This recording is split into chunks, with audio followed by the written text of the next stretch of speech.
grand thoughts that we've just sung, sometimes easy to sing, hard to practice. So as we think about where he leads, I'll follow, let's walk together in regard to the idea of media. Is it good or is it bad? Well, let's just start off with a simple illustration. In what was in my pocket, now in my hand, is a tool. It says old timer on it. Good tool, bad tool. Depends on how you use it, whether it's a good tool or a bad tool. It's really values neutral, we would say. I got another tool in my other pocket over here, and you guys will be impressed. I'm up to 12 now. 12 mini. Don't be deceived by the small size. Good tool, bad tool. Depends on how you use it. Can be a really good tool. Can get you out of a lot of jams. Can get you into a lot of jams too. Good tool, bad tool. Depends on how you use it. God's always been into media. God's always been the visual artist. You look at the Garden of Eden. Beautiful, amazing place. The heavens, the atmosphere, the stratosphere, the earth, thunder, lightning. You talk about a visual display at Mount Sinai. Peace, be still. Who is this? Even the winds and the waves obey him. Drama, transfiguration. What a spectacular sight. And then the greatest movie ever is Revelation. We can never, in our cinematographic age, make it nearly as impressive as our vision. You know, for those of you who read books, your imagination's always better than the movie. Revelation's the greatest movie ever. And so God has always been into media. He's always been into visual and audio expressions. Technology is morally neutral. The knife is a good thing, depending on how you use it. And so is your phone, your pad, all of your technologies, your computers. They're simply tools. We can choose to not know anything about it. I have people really close to me say, I don't want to learn anything about it. I don't want to have anything to do with it. And that's okay for some of you. For some of us, it kind of is helpful to use it. And so if we're going to use it, let's utilize it to God's glory. Let's not be down on somebody else who's using technologies that are intimidating to us, that we don't understand, and try to badmouth them that somehow they're not very spiritual. That's just absolutely not correct. And so wise people are going to consider intake.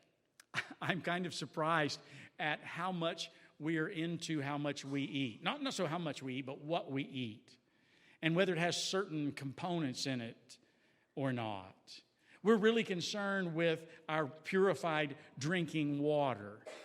And yet sometimes what we take into our mind is so much more trashy and filthy than what we would dare put into our mouth. But Jesus said, do you not yet understand that whatever enters the mouth goes into the stomach and is eliminated?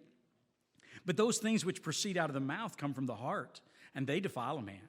For out of the heart proceed evil thoughts, murders, adulteries, fornication, thefts, false witness, blasphemies. These are the things which defile a man.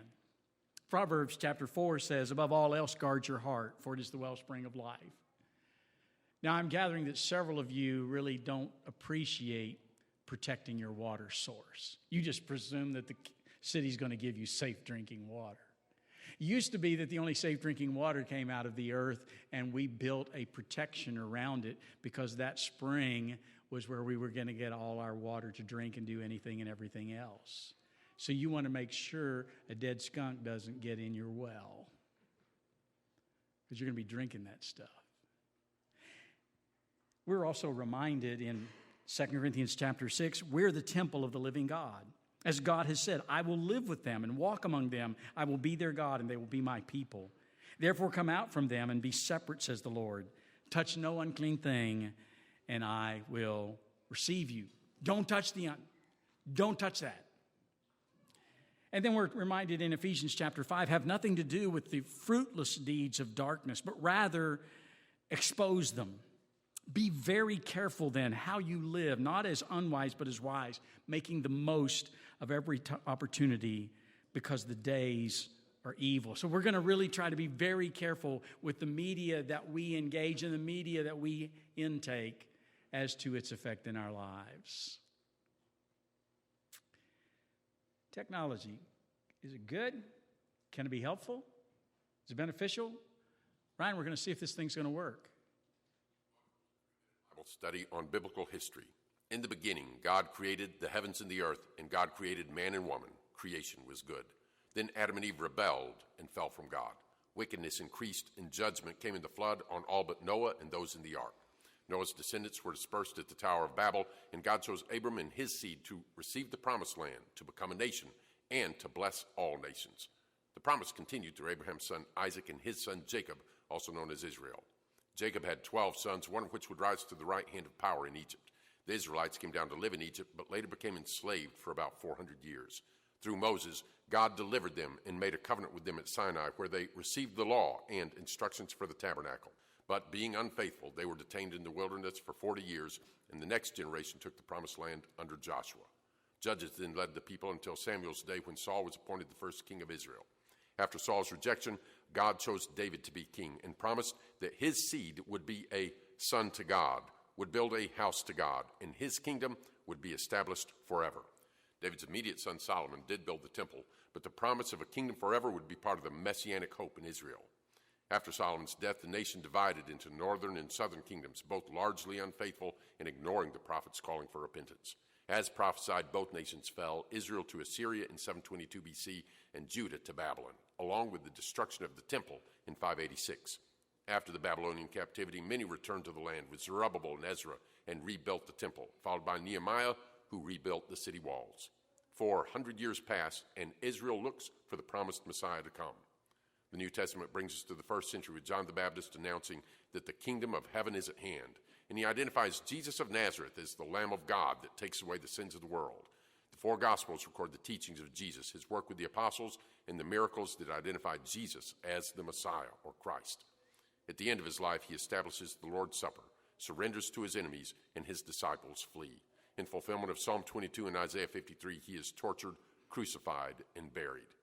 But on the third day, the tomb is found empty, and he appears to the apostles. He tells them to wait for the Holy Spirit, and he ascends to the Father. Acts 2 records the day of Pentecost, when the Spirit falls on them, and Peter preaches Jesus as the risen Christ. 3,000 Jews are baptized that day in the name of Jesus Christ for the remission of their sins. The church grows quickly, but soon faces intense persecution from opponents like Saul, later known as Paul. But after an encounter with Jesus, Paul himself is converted and begins preaching Christ, helping spread the gospel far beyond Israel. The letters of Paul, along with texts from James, Peter, John, etc., round out the rest of the New Testament. That's your 3-minute overview of Old Testament and New Testament history. Good tool? Bad tool? You know, I scanned that. Thank you. I love it. What I was doing there, normally I sit down while this is being presented, but I decided to go ahead and stand, and I watched the little ones. Man, they were wired on this. You know, when I'm speaking, not so much.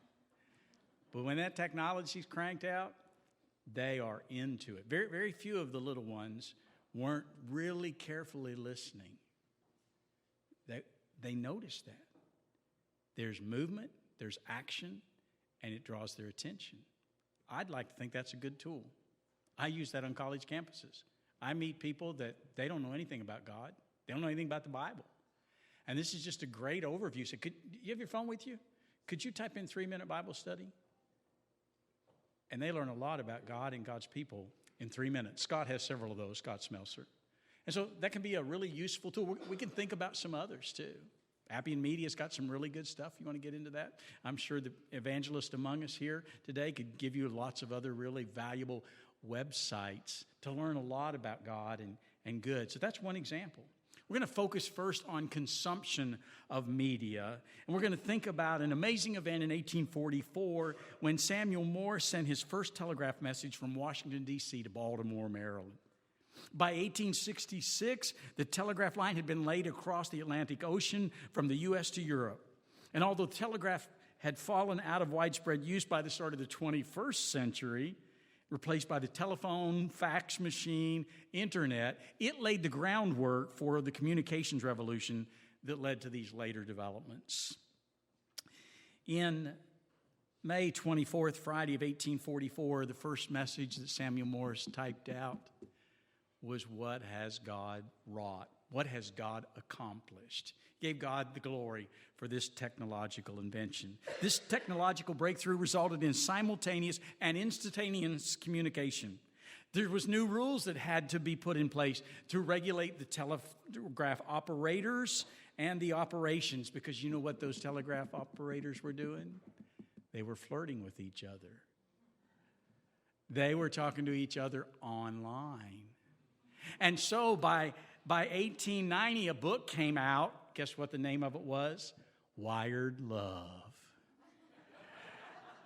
And so they had to think, how are these operators going to conduct themselves in this new public intercommunication? And so some consumption statistics that might surprise you are going to be narrated here in a moment in a video that was developed as a documentary called Captivated. And just a little bit of background. I didn't know about this stuff. But Steve and Cindy know well a growing flock of Rosenbaums who helped me to understand this, because here's Dad. He has a master's degree as a double E. You remember, Kevin. And it's the people who make this stuff and use this stuff who tell their children, we're going to protect you from this stuff. Other documentaries will document just what I've said. And so I want you to just think about, and remember, this is over a decade ago. So this is dated information. There's a lot more updated information. But this just gives you a little bit of where we've been over the last decade.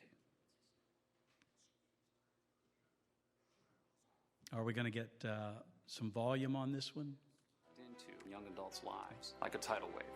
Media has taken my generation captive. Media was very big in helping me to escape the realities of my life. I was captivated by television. It dictated what I was going to do and when I was going to do it. It's a bigger addiction than drugs a lot of times. There is a great need for concern. Have we entered a techno-utopia or a virtual prison? Pretty much my life consisted of media in some way, shape, or form. I just got so sucked up in it, it just kind of took over part of my life. Is our social experience richer and deeper, or more shallow and artificial? I was on Facebook every day, all day long. We stand a chance of roboticizing relationships. The trivia of youth are amplified by these digital tools. Men are trying to escape into the world of games. We've arranged the culture to trick their brains into thinking that they've done something when in fact they haven't. You can't think, I'll watch and I'll listen, but I won't do. Is there hope of finding freedom? I found that there's more of a freedom without media, in all honesty. When I was able to let go, there was such incredible freedom. This world would be a completely different place if we weren't all glued to a screen. There's a need to break free from these chains that bind us. When you unplug, all of these things that are part of God's design for us begin to be restored.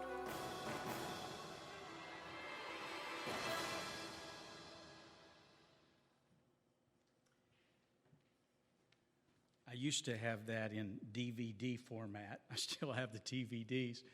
Who uses DVDs anymore? I mean, we are so old, we still have a VHS that works. And our grandkids will enjoy that. But what I did the other day is I thought, I'm going to Google this thing. I wonder if it's still around. And I listened to the whole thing. It was interesting. There was a particular 12-year-old whom I know quite well. And he really bared down on listening to that. And it was interesting, some of the responses, some of the defensive responses to the, I'm not addicted. And so I want us to think about this as seeking to be children of God who are captivated by our love for Jesus Christ, and just review some of the things that we just heard, at least in that trailer. There are more TVs than children per household. Someone has said there are more TVs than people per household.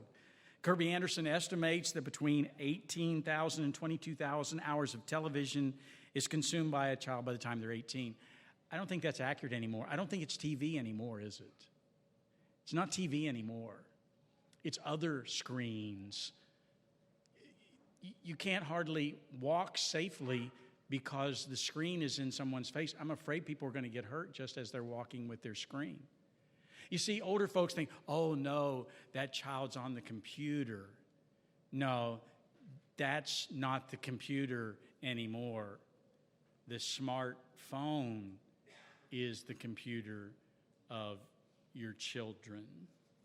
And that's where the time is consumed. Dr. David Walsh, as you heard him speak, emerges as one of the authorities on what it does to the development of the brain. And his research indicates screen time per child in the United States a decade ago was 53 hours per week. 53 hours per week. He goes on to say we're hardwired to pay attention to things that move. You know that if there was a mouse that started walking down the middle of the aisle, nobody's listening to me. Some of you are standing up in the pews and some of you are screaming, but everybody's watching the mouse. He's moving. And so we're immediately stimulated by things that move.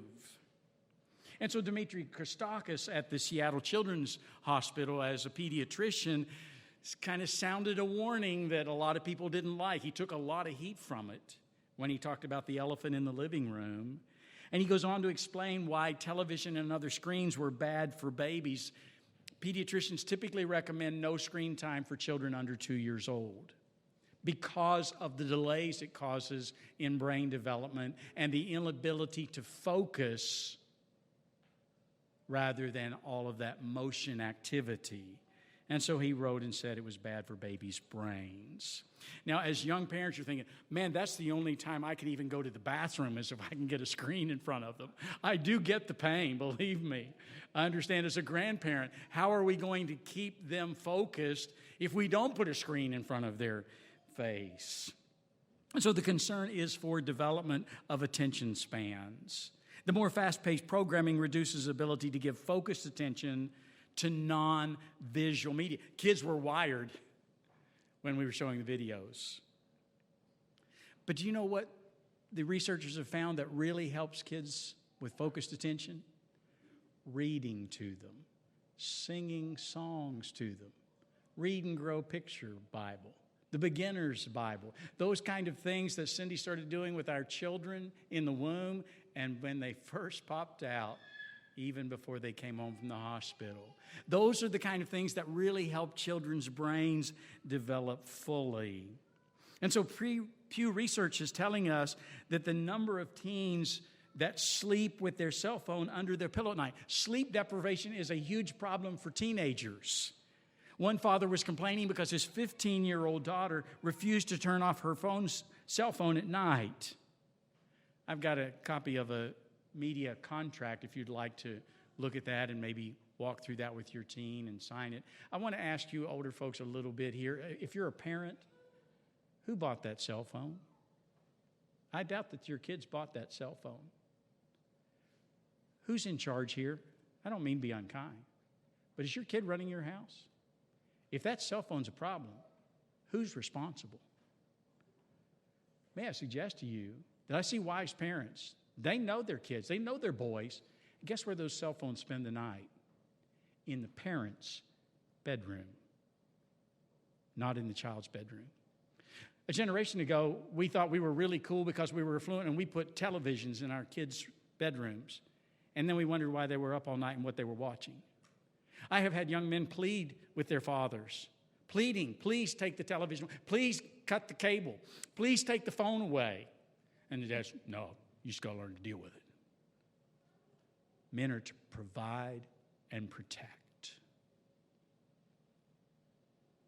Dads, step up. So as we think about these challenges, Jeff Myers, you heard him say about the development of the brain, and you can read a lot about that in the book Hooked, about the prefrontal cortex. We're told that that part of the brain that deals with mature judgments is not fully developed until you're 25 years old.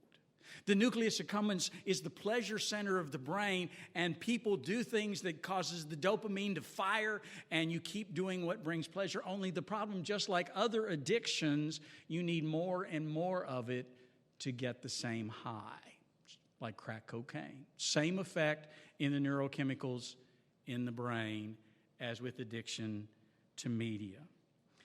You may have gotten angry. I know with another university town, I'll not mention which state, some young men who were addicted to video games were very unpleased with what he said. He said the sense of accomplishment happens without ever doing anything. He said young men are passive because we've arranged the culture of the brain into thinking they've done something when in fact they have not. There are young men, and I mean up into their 40s or 50s, who play video games by the hours per day or by night. And they think they've really accomplished something because of their score, and they've really done nothing of real productivity. But you have the sense of doing something because you killed 20,000 soldiers. And all you had to do was push respawn, and they come back to life. Can I say to you, as we deal with violence in videos, that you may be able to push a button, they come back to life, but when you take a 38 or a 44 and you pump him with a bullet, you don't respawn him back to life. You can't think about it, see it, and not subsequently be tempted to do it. You ever wonder about all the shootings in our country, in our schools? So Dr. Walsh is making some other valuable observations. He says the brain learns to do things well that it does often. The neurons that fire together are because they're wired together. The lack of focus is a concern. Nielsen says, again, these are old stats, that the average teen texts 3,339 texts per month. If you ever wanted to test it, does your phone tell you, oh, by the way, this month you had more activity on your phone than last month? Do you ever wonder about what that activity was on your phone? A few years ago, it was selfies that was consuming so much of those texts. Mark Bauerlein there at Emory University says that teens are able to screen out adults, and they rely almost exclusively on their peers. Now, when my brother and I were in German class in high school, we could say some things in German, and Mom and Dad didn't know what we were saying, and we thought that was cool. But today, moms and dads, do you read the text of your children on their phone? Do you know what your children are doing on their phone? Do you have any monitoring devices to help you know not only where they are, but what they're doing with their phone? So as we move from consumption, which is a rather large concern, we want to think about the content. And let me just share with you something you might not be aware of. I have a lot of friends who are very techie. And one of the things that was really surprising to me is that a lot of employers today, particularly in tech firms, I'm thinking particularly right now of Dell Corporation. I have a friend who, his son works for them. When you're being interviewed for a position with Dell, your history is right in front of your interviewer. Oh, I know you think you deleted your history. You didn't. Your digital footprint is there forever, in the way we think of forever. And so what you might think you have deleted even from your hard drive, you didn't. And OneDrive knows all about it. And so when you're going to be evaluated for future positions, let's say top secret service, they're going to know about every place you've been. So if you think you're going to be able to hide it from your parents, you may. You're not going to hide it from your employer, and you're certainly not going to hide it from God. And so we just need to be aware of not being duped into thinking that we are hiding things from Him. There are a lot of excellent documents that are available, modern media. You guys ever fix something with YouTube? Isn't it amazing all the things that you can put back together just by going to YouTube? Don't bash technology. Technology has great benefits. But there's also pretty bad stuff on YouTube too. So you got to be a wise consumer. When Tim Winter, president of the Parents Television Council, was asked, his conclusion is media is toxic. That was being warned in the 1960s about what was happening in our world. Phil Chalmers has spent 25 years dealing with violence in media. And he talks about the effect of that violence. He says there are two groups that deny it: those who are addicted to it and those who sell it. I don't know anything about Battle Royale Fortnite. I don't know. But what I know from parents and educators is they wouldn't recommend it. Now, I don't know if your kids are into it or not. But could I ask you to investigate? I don't know. I'm not judging. I'm just asking you to look into it. I know some teachers and principals who are really concerned. And so as we think about what it is that our children watch, as we even think about movies, Dick Rolfe is the founder of the Dove organization, and he talks about the development of monitoring and measuring movies starting in 1968, the MPAA ratings. He said that the category R, there was no movie of that category that had ever been shown in public before that time. Some of you can remember how Gone with the Wind kind of stirred things up. In the last fourth of the 20th century, Mr. Rolfe tells us that 12 times more R-rated movies were produced than G-rated movies. Yet the G-rated movies were 11 times more profitable than the R-rated movies. You see, those who produce the movies are not just into it for the money. They're into it for the change effect in our environment and how we think. And so what typically, when you ask a young person, not just young people, we sit in front of the TV too much as old people and let stuff be said that we would never welcome in our home by somebody who was sitting there at our table. We would ask them to either shut up or leave. And yet we'll listen to that. So let's not just be down on the kids. So when you say it doesn't affect me, how do you know it doesn't affect you? It affected Paul walking down the streets of Athens. Are we numb to vulgarity and violence? Why doesn't it affect us anymore?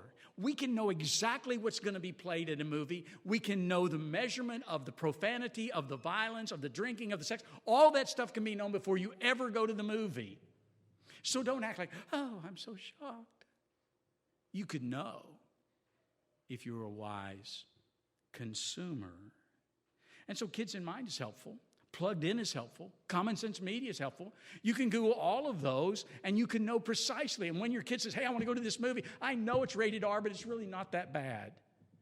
Would you take Jesus with you? Would you be comfortable sitting beside Jesus while you're consuming that at home or in the theater? Those are very serious questions to think about. You know, when we say it doesn't affect us, advertisers would care to disagree.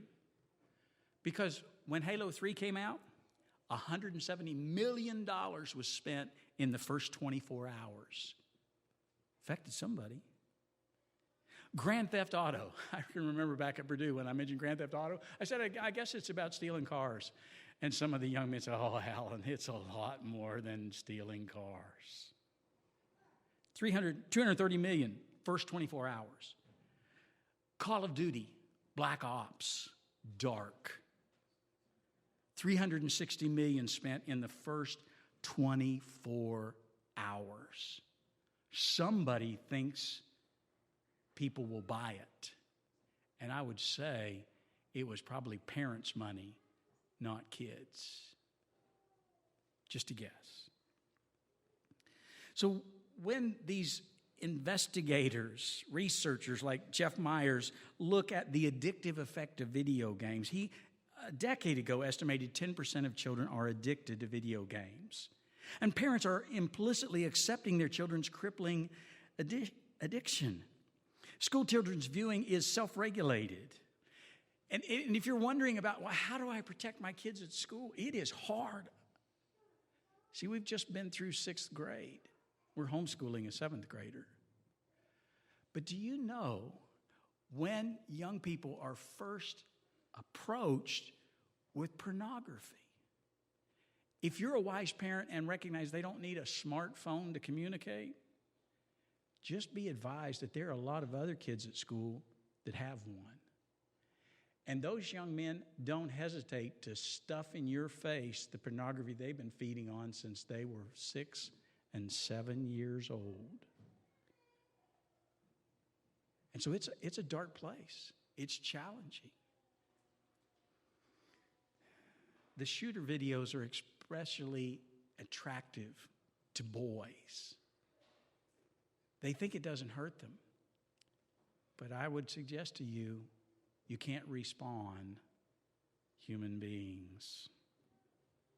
So Major Phil Willis, as he is a chaplain in the military in the Middle East, he had a soldier coming to him who was traumatized by violence. Well, you'd kind of expect that with soldiers. My Marine son-in-law kind of saw a bit of violence over there in Afghanistan.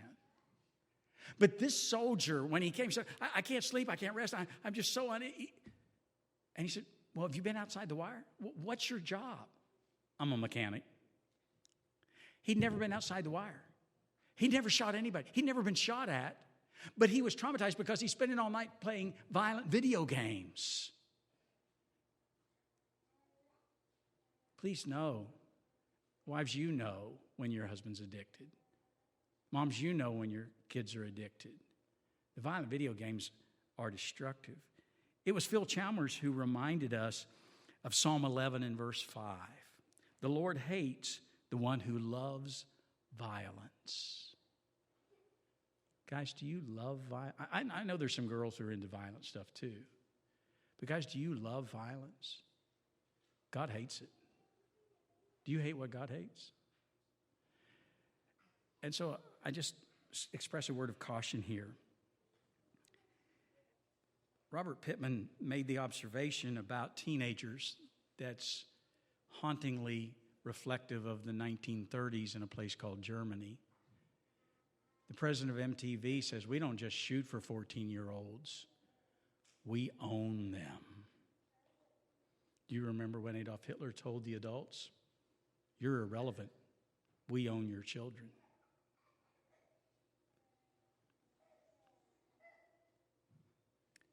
God doesn't think it's cool when we entertain ourselves with violence, murder, and mayhem.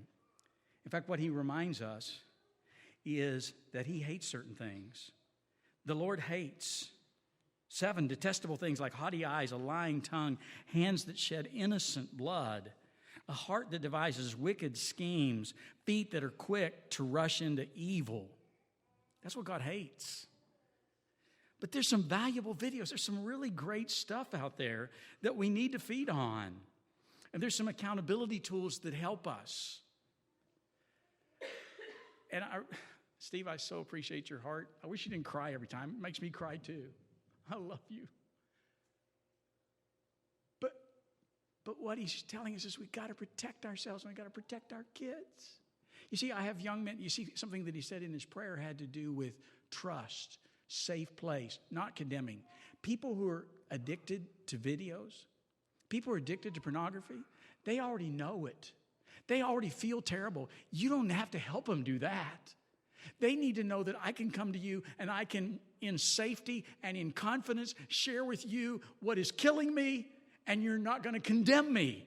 They already know they're condemned.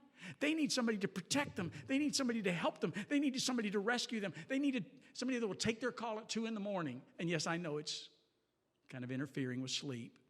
But they need somebody who's going to say, I love you. Let's think about how we can walk through this. Let's think about a better choice. Let's think about how we can accomplish God's victory next time.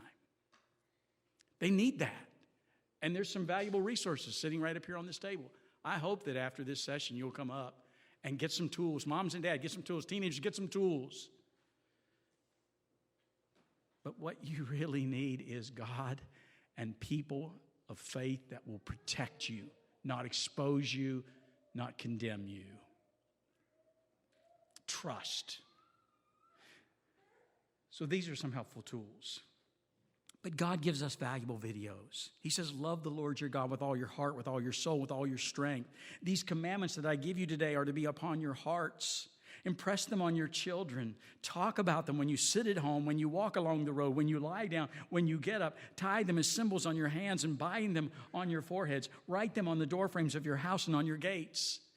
Use your iPad, use your phone, use your computer screen, use all of these technological devices to impress your children with the goodness of God.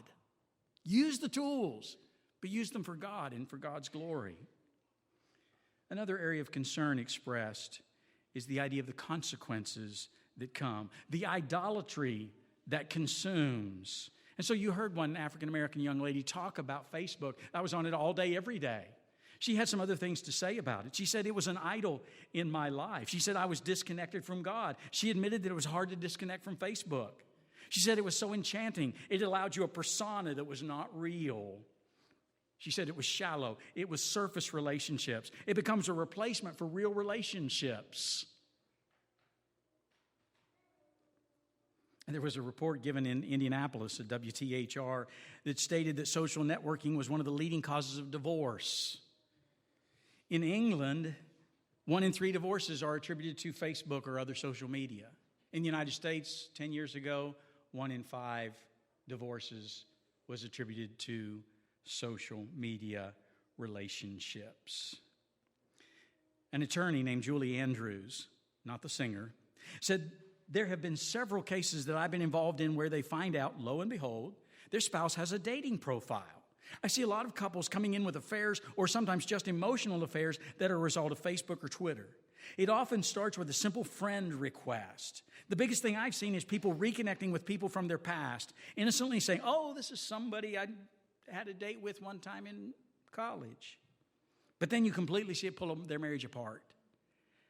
She says there are reasons why these people are in our past. What are we doing with a dating profile when we're in a covenant of marriage with one person for life? And so there was a post that was kind of challenging in regard to the 21st century. When Jesus talks about cut it off, pluck it out, some of you know, I'm not going to name people, of young men who were consumed, addicted with pornography, and they took their laptop and broke it to pieces. Some of you have seen the video where a movie actor takes his computer and takes a bat and beats it, breaks it to pieces. Some of us have had young people hand us hundreds and hundreds of dollars worth of videos, say, please destroy it. It's destroying me. That's what we have to do with idols. We have to pluck them out, cut them off, get rid of them, and make it so we can never get back to them. So it may mean we have to log off or cut off. The Bible's really blunt. It says evil companionships corrupt good morals. Jared Jackson made these observations. Sound like he's the dad. If your teenager hangs out on social media with girls that like to flash their delicates from behind private doors in their own home while parents snooze in front of TV, don't be surprised to find pics of your own teen soon on display for all of Twitter's 220 million millennials to comment on with the most hurtful words imaginable. Jared Jackson's dad wrote so many good things through the years in California. Older folks, if you're thinking this is just a problem, quote, in the world, I'm not going to expose anybody, but these things happen in churches of Christ.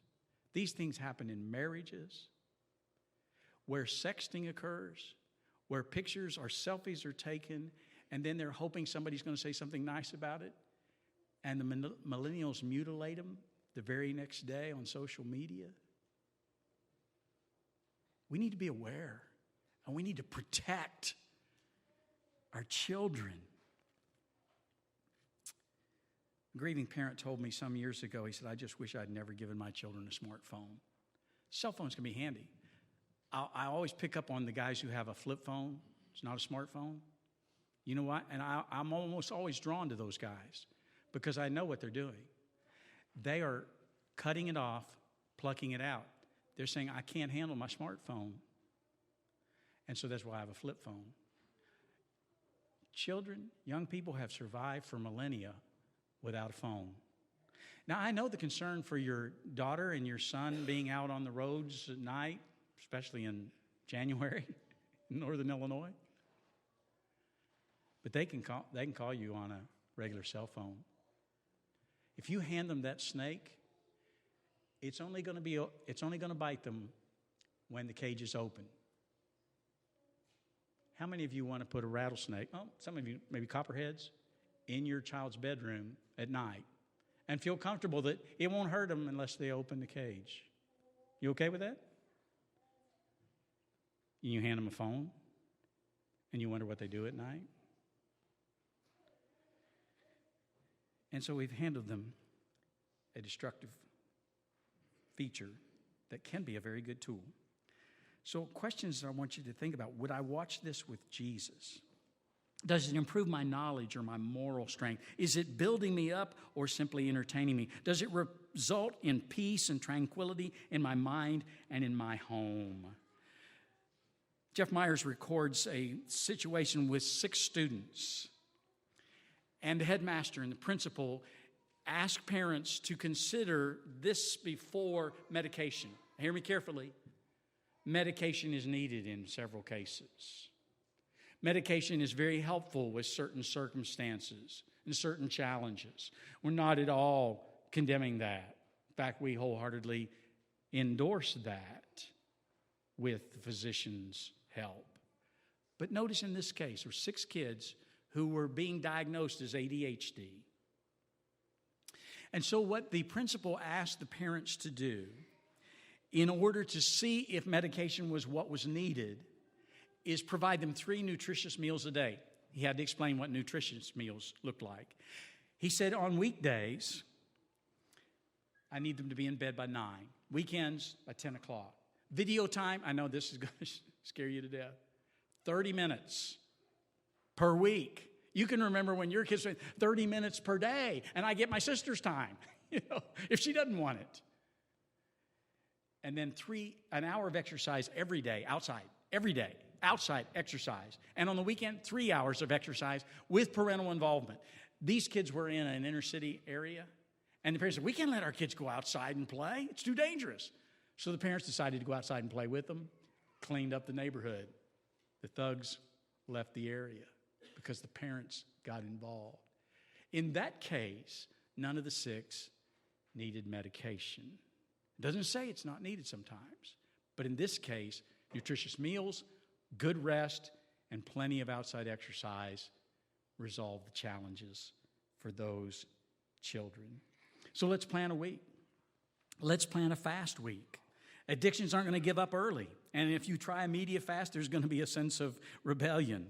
But what you're going to find as benefits is real communication, a sense of peace, a tranquility, a mental stimulation where we find good replacements, and meditation. I think it was Neil Postman that years ago wrote the book about amusing ourselves to death. Amusing ourselves to death. Musing means to think, to meditate.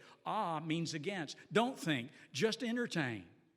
We have been entertaining ourselves to death for well over the last 20 years.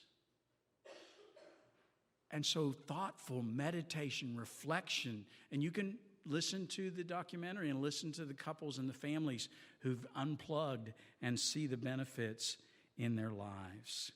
Don't fear the cost to change. It'll be worth the cost, but you got to start with yourself.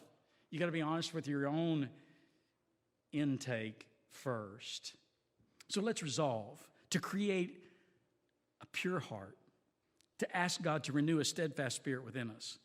Let's think about things that are true, things that are noble, things that are just, things that are pure, things that are lovely, good report. If there's any virtue, if there's anything praiseworthy, let's meditate on these things. Let's take every thought captive to the obedience of Christ. Here's my prayer for you and for me. This I pray, that your love may abound still more and more in real knowledge and all discernment, so that you may approve the things that are excellent, in order to be sincere and blameless until the day of Christ. I'm going to skip right through this next slide. It's really dated. It's over 10 years old. Just a lot of the good stuff that you're doing in this congregation. Most young people are not going to walk into your assembly without first viewing your website. That's just the way they work. They want to know what you're about. They want to know your mission statement. They don't want to know what you can expect, what you invest in before they're ever going to walk in. And so there's a great benefit to technology.